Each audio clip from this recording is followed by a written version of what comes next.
제가 질문 드려볼게요. 다른 사람이 나에게 이렇게 이런 은혜를 베풀었어요. 저런 은혜를 베풀었어요. 그러면 마음이 즐겁습니까? 안 즐겁습니까? 당연히 즐겁죠. 나에게 막 이런 도움을 베풀어주고 저런 도움을 베풀어주고 은혜를 베푸는데 당신 왜 나에게 도움을 베푸는 거야? 그런 사람 있겠습니까? 아니죠. 고맙죠? 감사하죠. 참 즐거운 것이죠. 작은 것이라도 참 즐거워요. 저는 제가 호주에 와서 이렇게 참 호주 여러 사람들 이렇게 통해서 도움을 받은 적이 있어요. 제가 도와달라고 하지도 않았는데 정말 천사와 같은 도움을 받았어요. 호주에 있는 분들이 참 어떤 면에서 보면 우리나라 사람들보다 여러 면에서 다 그런 건 아니지만 어떤 그 돕는 정신이나 그런 발런티어 정신이나 이런 것이 참 높은 것 같아요. 수준이. 한 번은 제가 이제 이삿짐을 트럭에다 싣고 잘 몰라서 메리맥에 있는 곳에 쓰레기 다 버리러 가는데 작은 차를 가지고 갈 때는 뭐 다 문제가 없잖아요. 근데 이삿짐 차에다 그걸 싣고 간 거에 제가 얼마나 많이 짐이 실렸겠어요. 그죠? 네. 저희 집에 버릴 게 상당히 많거든요. 좀 상상 초월해요, 저희 집에는. 네. 그래서 이제 깔뜩 싣고서 네, 이삿짐 차를 가지고 쭉 갔어요. 못 들어가게 하는 거예요. 몰랐죠. 전에는 다 버리게 해줬으니까. 이렇게 큰 차, 특히 이삿짐 센터에서 가져오면 잘 안 되는구나. 무빙카 안 되는 거예요, 이게. 알고 봤더니 몰랐던 거죠. 너무 난감한 거예요. 야, 그러면서 버리기 쪽으로 또 가야 된다는 얘기인데 또 이것도 또 무게를 제거하면 또 돈을 지불해야 된다는 것이죠. 야, 그래서 고민하고 있다가 이제 어쩔 수 없이 나왔는데 누가 저를 쫓아온 거예요. 네. 누가 뒤에다 이렇게 다 장원이처럼 뒤에 짐 칸 거 있잖아요. 저를 다 가지고 다 쫓아왔는 거죠. 그래서 하는 말이 멈추라는 거죠. 깜짝 놀랐어요. 아니 내가 뭐 잘못한 게 있나? 그랬더니 세상에 당신 그 짐을 여기다가 다 실으라는 거예요. 깜짝 놀랐어요. 그리고 이걸 왜 실어야 말이에요? 네, 다 쓰레기인데. 네? 자기는 지금 짐을 버렸는데 여기다가 다시 다 싣고서 자기가 버려주겠다는 거예요. 그 많은 짐을. 세상에. 야. 근데 그 옆에 정말 어린 소년이 있었어요. 아들이. 우리 지원이만한. 네? 그 아이가 같이 도와주는 거예요. 짐을 다 싣고. 그래가지고 이게 많으니까 어떻게 하냐면 또 뭐 줄 가지고 매 가지고 아주 깔뜩깔뜩 정말 빈틈없이.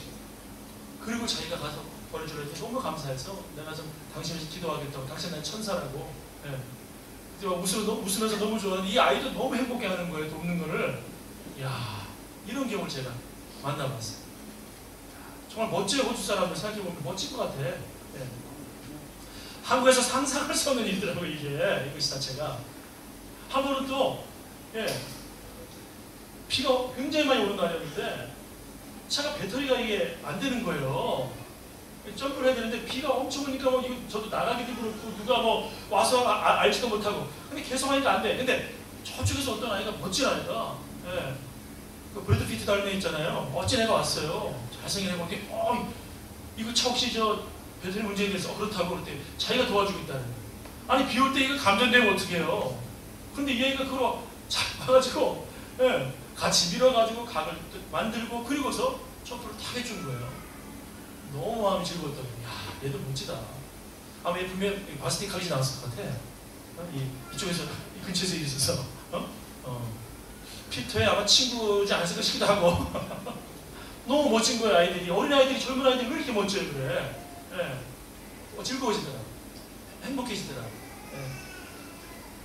그런데 참 그런 것 같아요. 어느 날 저희 집에 또 저희 집 근처에 어느 할머니가 막 힘들어해가지고 병원을 가야 되는데 아프신 거예요. 그래서 저한테 좀 도와줄 수 있냐고 해서 도와드리겠다고. 그래 제가 모시고서 로비나 호스피털에 받아들였어요. 그걸 좀 도와드렸어요. 그랬더니 세상에 나중에는 당신 남편 할아버지와 같이 오셔가지고 이런저런 과자들하고 막 시계까지 풀어주고 이렇게 제가 깜짝 놀랐어요. 여러분 사실 은혜라는 것은 순환돼야 됩니다. 순환. 저도 그것이 자랑하려는 게 아니고 그분들이 내가 도움받은 게 너무 작은 거예요 자체가. 그런데 그들 생각하면 이거 안 도울 수 있나요? 당연히 도와야죠. 너무 사랑을 받아서. 그러니까 은혜는 이렇게 서로 순환되고 유통되는 겁니다. 그럴 때 더 행복해지는 거거든요. 네. 아무튼 참 감사했어요. 여러분, 그런데 만약에 어떤 큰 힘 있는 왕이 우리에게만 은혜를 베푼다 그러면 어떨까요? 네. 우리가 과거의 왕의 시대에 온 힘을 가지고 있는 그 왕이 내가 너를 도와주겠다 그러면 얼마나 여러분 힘이 되겠어요. 그렇죠? 그래 안 그래요? 사실 은혜라는 거는요, 그 위치와 지위에 따라서 크기가 달라져요. 그래 안 그래요? 네. 심지어 세뱃돈도 크기가 다르더라고. 조금 그래도 저희는 외갓집이 부자였고 친가가 가난했어요. 친가 갈 때는 항상 이렇게 별로 즐겁지 않아 설날. 네. 친가 갈 때는 항상 가면 그렇게 마음이 행복하지 않아. 그냥 새해 복 많이 받으세요 하는데 나오는 게 그렇게 뭐 이렇게 신동치 않아. 그런데 외갓집에서 이제 외할머니만 오시면은, 이거 거짓말이 아니고 친가에 한 10배, 20배도 넘었던 것 같아. 외할머니가 부자셨거든요. 주머니 나오는 게 크기가 달라. 크기가. 그러니까 가지고 있는 그 힘, 그것이 크면 클수록 주시는 은혜는 달라지는 것 같아요. 확실해요. 제가 더 하나님의 은혜를 깨달았어요. 여러분, 우리 하나님 모든 것 다 가지고 계시잖아요. 여러분 믿습니까? 하나님은 모든 것의 주인이시잖아요. 이 하나님이 주시는 건 얼마나 크겠습니까? 이 하나님이 만약에 아들 예수 그리스도 십자가에 죽으셨다, 그리고 우리 구원하셨다 그러면 이것이 얼마나 큰 은혜냐는 거예요. 그 하나님이 가장 큰 걸 주신 거잖아요. 그렇죠? 네. 오늘 말씀을 통해서 오늘 다윗이 말하는 하나님의 은총, 말씀에 또 하나님의 은총이라 나오는데 이것을 같이 한번 생각해 봤으면 좋겠습니다. 자, 먼저 한번 첫 번째 봅시다. 하나님이 왜 하나님의 그 은혜를 주실까 도대체? 은총을 왜 주시는 건가? 같이 읽어보겠습니다. 시작. 하나님의 은총은 언약에 기초한 은총입니다. 네. 여러분 다윗 잘 아시죠? 사울왕의 뒤를 이어서 두 번째 이스라엘의 왕이 됩니다. 이때 놀라운 건 뭐냐면 다윗이요, 무너진 사울왕가를 버리지 않아요. 사울왕가가 완전히 망해버렸어요. 전쟁에 나가서 사울왕도 죽고 요나단도 죽고 지방이 다 끝장나버리고 말았어요. 네. 그리고 사울왕이 누굽니까? 다윗을 그 수많은 세월 동안 10년 이상을 쫓아다니면서 죽이려고 했던 사람이에요. 돌아볼 이유가 없어요. 그런데도 이 다윗이 참 큰 사람입니다. 네. 그래서 사울왕가에 혹시 남아있는 자가 누가 있느냐 그랬더니 알아봤더니 남아있는 게 누구냐면 대표적인 사람이 무비보셋이라는 사람이에요. 이 사람이 누구냐? 사울왕의 손자예요. 요나단의 아들이죠. 근데 두 다리를 못 써. 네. 혼자 힘으로 아무것도 할 수 없는 존재예요. 얼마나 불쌍합니다. 네? 얼마나 불쌍해요. 네. 근데 사울왕이 그를 기억합니다. 오라고, 데리고 오라고. 그의 종 시바를 통해서 데려오라고. 그리고서 무비보셋에게 어떻게 하냐면 사울왕가 했던 모든 재산을 다 다윗이 갖지 않고 다 돌려줍니다. 원래 다윗이 다 갖는 거예요. 그러나 그렇지 않아요. 다 돌려줬어요. 그리고서 이 시바라고 하는 종에게 자식들도 많이 있고 종들도 수십 명 많이 있어요. 다 무비보셋을 섬기게 해줍니다. 놀랍지 않아요? 근데 어떻게 이렇게 돕게 되었느냐? 그 이유가 뭐냐? 언약의 기초. 무슨 말이냐면 요나단과 다윗은 굉장히 친밀한 관계였어요. 사무엘하 20장에 보면 다윗이 굉장히 위기를 맞아요. 너무너무 위험한 위기를 맞아요. 그때 요나단이 다윗을 도와줘요. 우리 아버지가 너를 죽이려는 거 알아? 너 두렵지? 떨리지? 나 너무 무섭다. 우리 아버지가 죽이려고 하면 내가 너에게 항상 이렇게 소식을 전해줄게. 그래서 다윗을 구해줍니다. 요나단이 참 멋져요. 자기 아버지가 그렇게 미워하는데도 요나단은 다윗을 축복합니다. 요나단도 너무나 큰 그릇이죠. 왜? 그 왕위는 누가 이어받을 것이죠? 그 왕위는 누가 이어받아요? 왜 요나단이 물려받아야 되는 거예요? 그런데도 다윗을 축복해요. 다윗을 살려줘요. 많은 사람이 다윗이 인기인데도 사랑해줘요. 얼마나 놀랍습니까? 이것이 바로 요나단의 위대함이죠. 저 친구가 너무 둘 다 크기가 같은 것 같아요. 같이 이렇게 만나는 것 같아요. 그래서 요나단이 말합니다. 그 대신 다윗 어느 때 우리가 어릴 때 우리 우리 집을 나의 집을 좀 돌아봐 주길 바란다. 나의 집 좀 돌아봐 줘. 어떻게 그걸로 상황을 알았는지 미래를 알았는지 이런 이해를 하게 되죠. 다윗이 염려하지 마라. 그 언약을 여러분 다윗이 기억하고 있는 거예요. 무비보셋이 말합니다. 다윗에게 아니 왕이시여 왜 정말 죽은 개 같은 나에게 이렇게 잘해주시나요? 어떻게까지 잘해주냐면 나의 식탁에서 밥을 먹으라 이야기해 줍니다. 왕의 식탁에서 밥 먹는 거. 우리 생각해보면 야 왕의 밥에서 식탁에서 밥 먹으면 너무 부담되지 않겠어요? 난 체할 것 같아. 개인적으로 말씀 묵상하면서 그 생각해봤어요. 야 너무 체하지 않을까? 이 위대한 사람 앞에서 어떻게 조심스러워서 뭐 들어가겠어요? 편한 사람 앞에서 밥을 잘 먹잖아요. 그렇죠? 네. 너무 불편할 것 같아. 그런데 여러분 이 관점을 그렇게 보면 안 되는 거예요. 무슨 말이냐면 옛날에는요 왕의 식탁에서 밥을 먹는다는 건 뭐냐면 왕의 사랑을 받는 존재라는 거예요. 왕과 친밀한 관계라는 거예요. 그래서 어느 누구도 그에게 도전할 수 없는 힘을 가지고 있는 것을 의미해요. 그러니까 얼마나 영광이에요. 어느 누구도 무비보셋을 건드릴 수 없어. 왜? 왕의 모든 막강한 군사력으로 막강한 재산으로 그 모든 것으로 바로 무비보셋과 함께 하겠다는 것을 의미하는 거예요. 얼마나 영광입니까? 그러니까 이 무비보셋은 아니 죽은 개 같은 나, 아무것도 할 수 없는 나, 모두 죽어서 아무 힘도 없고 지금 나는 장애를 가지고 있고 어느 누구도 돌아보지 않는데 어떻게 나는 이렇게 사랑해 주시나요? 이 말을 지금 하고 있는 거예요. 근데 7절에서 분명히 말하잖아요. 내가 내 아버지 요나단 때문에 내게 은혜를 베풀 것이다. 참 멋지죠? 네, 참 멋진 것 같아요. 다시 말씀드리지만 사무엘상 20장에서 다윗과 요나단의 그 언약, 이 소중한 언약을 요나단도 기억했었고 다윗도 기억했다는 거예요. 요나단이 죽은다는 거예요. 여러분 참 이런 친구가 있으면 얼마나 좋을까요? 저 개인적으로 그 생각을 해봤습니다. 이런 친구가 있으면 얼마나 좋을까? 네? 이런 친구가 한 명이라도 있으면 여러분 인생 성공한 겁니다. 네? 그 한 명이라도 여러분 잘 치고 혹시 없다면 없는 분 계시다면 만들어야 돼요. 생각해보세요. 나한테 이런 친구가 있나? 나의 모든 치부를 드러낼 수 있는 친구가 있는가? 한번 생각해보셔야 돼요. 네. 저는 신앙 안에서 한 명 있고 신앙 밖에서 한 명 있어요. 네. 신앙 안에서 있는 친구를 세상에 네? 오랫동안 떨어져 있다가 한번 가서 세상에 연락이 닿았어요. 연락이. 신앙 밖에 있던 친구는 별명이 보살입니다. 이 친구는 불신이 너무 깊어. 그런데 저하고 너무 신앙이 깊어. 저의 모든 친구를 다 알고 어렸을 때부터 모든 정말. 그런데 저하고 신뢰가 돼 있어. 저도 그 친구의 모든 것을 다 알고 있어. 어렸을 때 어떤 실수를 했는지 다 알고 있어. 그런데도 그것을 서로 지켜주고 함께해주고 응원해주고 멋지지 않아요, 여러분? 보면 그냥 서로 너무 좋고 안 봐도 서로 우리는 이거야. 이걸 알고 있고. 또 신앙 안에 있는 한 친구는 이제 다시 제가 보니까 안 나오고 있어서 다시 전도를 했어요. 그래서 자기가 열심히 나가겠다고. 지금 광주에 있는 그 맥도날드 그 체인점 거기에 그쪽에 지금 그 사장을 했어요. 사장. 이 친구는 대학교 다닐 때 맥도날드에서요. 종로 맥도날드에서 너무 잘하니까 대학 졸업 안 했을 것 같아 내 생각에. 다니다가 너무 잘하니까 거기서 매니저를 데려간 거예요. 20대 초반에. 공부를 해야 되는데 그래가지고 그냥 계속 매니저로 얼마나 잘하는지 몰라요. 가장 노른자인 곳에서.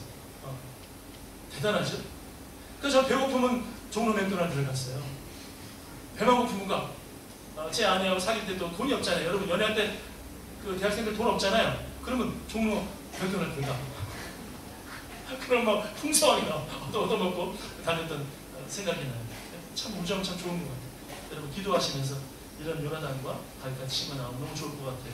네. 자 그런데 이 다윗과 요나단의 언약 관계는 무엇을 또 의미하냐 이게 중요한 거예요. 사실은 이 말씀을 통해서 하나님 우리에게 보여주신 건 뭐냐면 하나님과 여러분이 언약 관계에 있다 이런 것을 보여주는 거예요. 지울 수 없는 깨질 수 없는 언약 관계에 있다 이걸 보여주는 거예요. 여러분 이사야서 43장 1절 말씀이 뭐라고 나와 있죠? 하나님 뭐라고 말씀하셔요? 네. 우리는 하나님 말씀을 들을 때 항상 하나님 굉장히 책망하는 부분이 많이 나와요. 그러면 하나님에 대한 뭐가 생기냐면 오해가 생겨요. 여러분 사람이요 너무 책망을 받으면 어때요? 오해가 생기는 거예요. 엄마 아빠가 너무 막 책망하면 오해가 생기는 거야. 아 나를 안 사랑하나? 오해가 생기죠. 그런데 여러분 기억하세요. 자식을 안 사랑하는 부모는 없어요. 자식을 안 사랑하는 부모가 없어. 희원아. 맞아. 그래서 이렇게 때려. 책망하다 보니까 그게 너무 커지기도 하고 때려. 조절이 안 돼가지고. 조절이 안 돼가지고. 그런 게 있는 거예요. 근데 정말 사랑해서. 근데 그것 때문에 우리가 오해하면 안 돼요. 하나님도 말씀 보면 때려. 책망이 많으셔. 구약 보면 책망이 많으셔. 물론 하나님은 그래서 전략을 바꿨어요. 신약에서 예수님 통해서 책망 많이 하니까 애들이 못 알아듣는구나. 그래서 예수님이 오셔서 하나님은 사랑이시고 보여주신 불쌍히 해주시고 보여주신 전략을 바꾸신 거예요. 하나님께서 너무 못 알아먹으니까 그렇게 사랑하는데 이해를 못하니까. 그런데 구약의 말씀을 잘 보시면 하나님이 얼마나 우리를 사랑하고 계신지 잘 보여주세요. 얼마나 임팩트가 강한지 몰라요. 하나님 짧게 말해도 이사야서 말씀 보면 되게 이렇게 저렇게 심판이 많이 나와요. 그런데 하나님은 그 가운데 분명한 말씀들을 주시면서 깨지지 않는 언약을 말씀하세요. 이사야 43장 1절 너는 내 것이라 이 말이에요. 내가 너를 지명하여 불렀다 이 말이에요. 따라해보자. 봅시다. 너는 내 것이다. 다시 한번 더. 너는 내 것이다. 옆에 있는 아내, 남편 또는 뭐 애인들 내 것이다. 이게 아니라 자식 보고 너는 내 것이다 아니라 하나님이 우리를 향해서 너는 내 것이다 말씀하시는 거예요. 너는 내 것이다. 내가 너를 지명하여 불렀다. 여러분 지명하여 불렀다는 것이 뭘까요? 하나님이요 아무리 도망쳐도 추격하시는 거예요. 여러분 여기 지금 앉아있는 모든 분도 하나님이 추격하신 거예요. 하나님 너는 내 것인데 어디 가냐고 계속 쫓아오셔서 지명해가지고 끝내 여러분들이 하나님의 예배 앞에 존재 앞에 여러분 나오게 하시는 거예요. 아직 믿음의 깊이가 없는 분도 나는 아닌 것 같은데 아니에요. 하나님 안에는 여러분 우연이라는 것이 없습니다. 하나님은 하나님의 섭리 안에서 하나님의 언약을 이루어 가시는 분이십니다. 놀라운 게 뭐냐면 우리가 하나님의 부르심을 받아서 하나님을 믿게 되어 예수님을 믿게 되어지고 예수님에 나왔다. 이것 자체가 언약 관계를 증명하는 거예요. 여러분 그 하나님이 여러분을 책임지실 거예요. 그거 어떻게 할 수 있을까요? 세상의 약속들이 참 가만 보면 좀 때는 가벼울 때가 있어요. 그렇죠? 참 가벼워. 왜 그럴까요? 세상의 약속은 사실은 내가 손해보는 것을 원치 않아요. 희생을 원치 않아요. 희생을 한다고 해도 굉장히 협소한 희생만을 할 뿐이에요. 그 자기가 생각하는 이상이 지나가면 이제 나 안 된다는 거예요. 그런데 하나님은 완전한 희생을 하신 거예요. 그러시면서 언약을 만드신 거예요. 당신의 아들 예수 그리스도 십자가에 죽게 하시기까지 가장 강력한 희생을 주시면서 우리와 언약을 맺으신 거예요. 여러분 그렇기 때문에 이 언약은 너무나 가치가 있고 신뢰할 만하고 너무나 아름답고 확실하다는 거죠. 자 그렇다면 이제 하나님의 은총은 어떠한 은총이냐 이것을 한번 우리가 좀 살펴봤으면 좋겠어요. 같이 한번 읽어볼까요? 시작.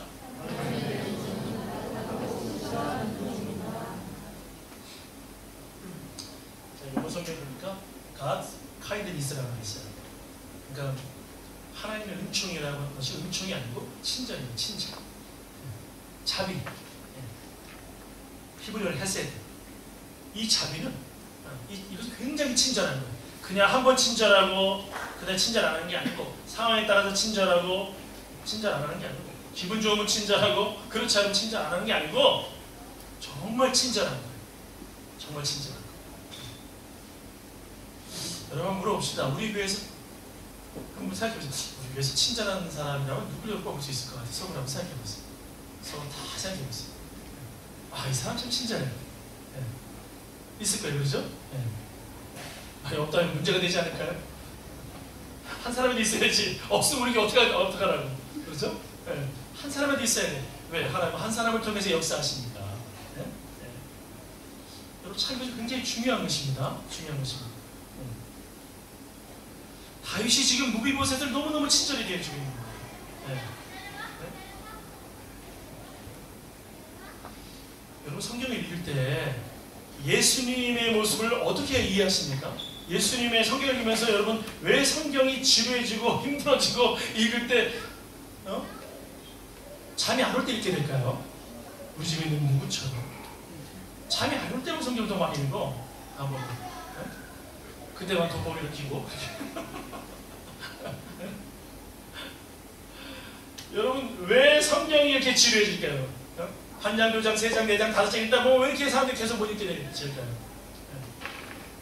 예수님이 얼마나 따뜻하고 친절한 분인지를 보지 못하는 거예요. 예수님이 얼마나 따뜻하고 친절하신데, 그 말씀을 대하는 여러분에게 예수님이 얼마나 애정을 갖고 계시고 얼마나 따뜻하고 얼마나 응원하고 있고 얼마나 여러분을 위로하고 계신데 그걸 못 보는 거예요. 여러분 그것이 경험돼야 돼요. 그것이. 여러분 자기 친구가 걸을 수도 없어. 뭐 어떻게 할 수도 없어. 내 친구가 그를 침상에다가 다 뉘어서 예수님에게 데려갑니다. 만날 수가 없어. 너무 많은 사람들이 많아서.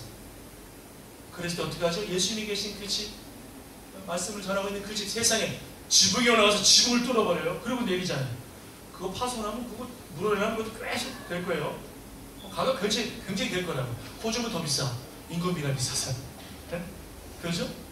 너무 비싸. 이번에 우리 한 가정 여기 못 나왔어요. 지금 전화 왔는데 세상에 아니 열쇠를 두고 집에 문이 잠겼대요. 그런데 나올 수가 없어. 네.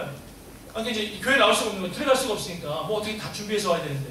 그래가지고 열쇠 하는데 알아봤더니 열쇠를 고치는데 세상에 얼마나고요? 충격이에요. 이 나라 인건비 너무 비쌉니다. 그러니까 항상 문을 닫을 때는 조심하세요. 옛날에 교회 복사기 옛날에 엄청 큰 거 있었어요. 세상에 그게 잘 되지도 않는 거지만 그게 세상에 어느 부석에 문제가 있어서 제가 하다가 안 돼가지고 기술자를 불렀어. 저도 웬만할 때 고쳐 썼거든요. 근데 도저히 안 되더라고. 안에 뭐가 이렇게 빠져가지고 나와서 없어요. 뭐가 있어야 돼. 조그만 거예요. 세상에 와가지고요. 딱 5분, 아니 10분도 아니고 5분 했거든요. 이 정도면 뭐 한 50분이면 되겠죠. 50분. 150분 할래? 150분, 5분. 그것도 틱틱틱틱틱틱, 뭐 틱틱틱, 5분 됐어. 틱틱. 붙였다고. 너 몇 개 한 거래? 150분. 그래? 내가 한국에서 이거 2만 원이 나왔을 때. 한국에서 20불 이랬어요, 제가. 왜 이렇게 힘들어요? 이렇게 조심하셔야 돼요, 조심하셔야 돼요. 자, 근데 예수님이 책망하지 않아. 너무 귀하다. 친절하세요. 그리고 다 치유해 주세요. 불쌍히 해 주세요. 너무너무 멋진 거죠, 예수님이. 우리 주님이 그렇게 친절. 그러니까 말씀을 보면서 치유만 보는 게 아니에요. 예수님의 따뜻한 그 친절을 봐야 돼요. 예수님의 인성을 봐야 되는 거예요. 그래서 신성만 보는 건 여러분 한쪽만 보는 거예요. 예수님 능력 많으시구나. 그건 한쪽만 보는 거예요. 성경 말씀을 대할 때 예수님의 인성도 볼 줄 알아야 되는 거예요. 같이 볼 수 있는 거예요. 두 가지를 같이 봐야지 한 가지만 보면 안 되는 거예요. 너무 보수적인 신앙하는 사람들은 신성만 봐, 신성. 너무 또 리버럴한 신앙을 가지고 있는 사람들은 또 예수님의 인성만 너무 강조해요. 이게 문제가 돼요. 두 가지가 다 보이잖아요. 그걸 볼 줄 알아야 되는 거예요. 그래야 신앙이 균형 있게 자랍니다. 여러분 사실 요한복음 8장에 그 여인이 있잖아요. 가늠하다 현장에서 잡힌 여인은 정말 죽을 죄를 진 거예요. 이스라엘 율법에 의하면 하나님이 구약에 정하신 율법에 의하면 그게 죽어야 돼요. 여러분들 이해가 안 되죠? 하나님 왜 그러셨을까? 하나님 죄를 미워하시잖아요. 네? 죄가 얼마나 무서운 건지 하나님 가르쳐 주시는 거예요. 그것이. 그렇지만 그것을 이용해서 정죄하는 거에 대해서 책망하시는 거죠. 근데 예수님은 어떻게 하세요? 불쌍히 여기서 친절하세요. 세상에. 네? 나도 너를 정죄하지 않는다. 아주 친절하세요. 네? 그러면서 이렇게 다시는 죄를 짓지 마라. 그걸 돌려보는 거예요. 이렇게 따뜻한 예수님, 이분이 바로 우리 주님이라는 거. 이걸 볼 줄 알아야 돼, 성경이. 성경이 재밌어요. 하나씩 하나씩 예수님의 사랑이 보면 너무너무 재밌어요.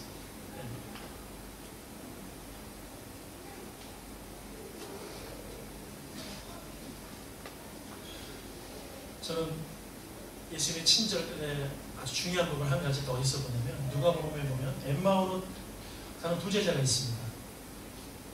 예수님이 죽으시자 실망해가지고 모든 것을 포기하고 엠마오로 가는 두 제자가 있어요. 근데 예수님께서 그들에게 나타나세요. 예수님이 그렇게 가르쳐 주셨는데도 내가 죽었다가 부활할 거야 가르쳐 주셨는데도 실망해가지고 낭망해가지고 모든 힘이 빠져가지고 엠마오로 가는 두 제자가 있어요. 저 같으면 정말 제가 예수님이었다면 여기 물통이 있다면 진짜 한 대씩 때려줬을 것 같아요. 야, 이 녀석들아, 이렇게 기억을 못하니? 이렇게 내 마음을 이해 못하냐? 내가 다시 살아난다 그랬지? 정말 믿음이 없어. 전혀 낙심돼 있어. 불신앙으로 살아가. 근데 예수님이 세상에 그 많은 길을요 오랫동안 같이 가시면서 말씀을 가르쳐 줬어요. 예수 누군지도 몰라. 근데 예수님이 알아보지 못하게 하셨습니다. 그런데 가르쳐 줬어요. 친절하게 가르쳐 줬어요. 계속해서 가르쳐 줬어요. 놀랍지 않아요? 나중에 그들이 깨달았어요. 이렇게 예수님은 한결같이 친절한 분이시래요. 한결같이. 여러분, 그 주님이 여러분에게도 친절한 분이에요, 여러분. 여러분에게도 함께 하시는 분이세요, 여러분. 그걸 기억하셔야 돼요. 네. 여러분, 때로 우리가 성령을 이해할 때 굉장히 잘못 이해하는 게 뭐냐면, 사도행전을 보시면 성령이 다이나믹하시잖아요. 다이나마이트 같은 폭발력이 있잖아요. 그렇죠? 그래서 방언이 터지고 은사가 터지고 사람들이 굉장히 파워를 갖게 되어지고 막 복음이 확 증거되어지고 놀라운 일. 심지어 아나니아와 삽비라는 그들이 하나님께 드리는 헌금에 대해서 일정 부분을 숨겼을 때 직사당하기도 하고 막 엄청나게 막 강력한 일들이 막 발생하잖아요. 그러니까 우리가 성령을 이해할 때 어떻게 이해하는 무서운 성령이시구나, 파워구나, 에너지구나. 여러분, 성령을 파워와 에너지의 강력한 것으로 그쪽으로 이해를 많이 하면 죄송하지만 여러분, 이단입니다. 삼위일체 하나님의 인격을 믿지 않는 데서는 성령을 단순하게 힘으로만 이해합니다. 이단적 요소를 가지고 있는 거예요. 거기만 이해한다. 여러분, 성령은 굉장히 친절한 분이시거든요. 성령께서 그렇게 강력하게 역사하시는 건 뭐냐면 복음을 증거하시기 위해서 능력을 주시는 것이고, 그것만이 아니라 바로 그 가운데 행해지는 구체적인 현장에서, 그것은 겉에 드러나 있는 이제 모습들이고, 그 구체적인 현장에서 성령께서 얼마나 부드럽게 역사해 가시고 복음을 받아들이게 만들고 복음이 능력 있게 만들고 그 삶을 살아가고 주님과 동행하게 만들고 교제하게 하시고, 이게 성령이 하시거든요. 회개하게 하시고. 이 역할을 성령이 지금도 우리 가운데 하고 계시는 거예요. 얼마나 친절하실지 몰라요. 우리가 잘못할 때 어때요? 깨닫게 해주시지 않나요? 기회 주시지 않나요? 계속 기회 주시지 않나요? 여러분, 잘못할 때 성령이 아나니아 삽비라 죽이듯이 확 죽여버리시나요? 안 그러잖아요. 기다려주시잖아요. 참아주시잖아요. 그리고 또 회개할 때마다 위로해 주시잖아요. 눈물을 닦아주시잖아요. 그렇게 친절한 분이라는 거예요. 옛날에 제가 그 십자군 전쟁에 대한 영화를 재밌게 본 게 있었는데, 거기서 유럽의 왕이, 영국의 왕이 있던 것 같아요. 그 왕이 큰 칼을 가지고, 아주 그 왕의 칼이 얼마나 크고 위험이 있습니까? 이제 그래서 이슬람의 왕하고 이제 만나게 됩니다.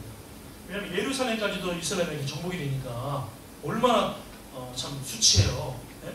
그래서 이제 둘이 또 만나게 되시다. 그래가지고 서로 힘자랑하는 거지. 네?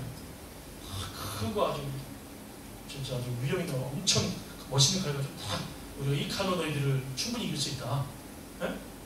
근데 그 칼이 굉장히 크고 멋있어. 힘이 있어 보여. 근데 이슬람 왕이 웃더라고. 가만히 웃어. 네. 근데 이슬람 왕이 가지고 있는 칼을 보니까 이렇게 좀 타원형적인 칼이더라고. 크지도 않아. 그걸 비해서. 근데 이 사람이 세상에 비난을 쫙 던지더라고요. 그냥 칼을 탁 대고서 그냥 이렇게 부드러운 그 칼 가지고 비난이 쫙 짜게지더라고요. 얼마든지 오라는 거예요. 우리가 더 강하다는 거예요. 보기엔 너희들이 더 강해 보이지만 우리가 더 강해. 결과적으로 십자군 전쟁은 유럽이 아주 대패한 전쟁이었습니다. 하나님의 이름을 걸고 한 전쟁으로 하나님의 영광을 훼손시키는 아주 대패당한 전쟁이었습니다. 하나님 예수 그리스도의 십자가를 달고 나가면 뭡니까? 가가지고 정복하는 곳마다 사람들을 죽이고 핍박하고 강간하고 불지르고 모든 걸 파괴시키고 엄청난 범죄, 여자들을 겁탈하는 것도 다 허용이 되어지는, 여러분 어디 이런 십자가는 거룩한 전쟁이 있어요? 말도 안 되잖아요. 어떻게 예수 그리스도를 믿는다면서 그 적용이 이렇게 아름답지 않을 수 있냔 말이에요. 패배할 수밖에 없는 전쟁, 하나님이 기뻐하지 않는 전쟁인 거죠. 네? 너무 슬픈 거예요, 그게. 근데 여러분, 진짜 강함은 바로 그 부드러움에 있는 것 같아요. 성령께서는 바로 가장 강력한 다이나믹한 분이시잖아요. 그런데 정말 부드러운 분이시라는 거. 우리가 그 주님과 함께한다는, 성령과 함께할 수 있는 건 축복입니다. 네.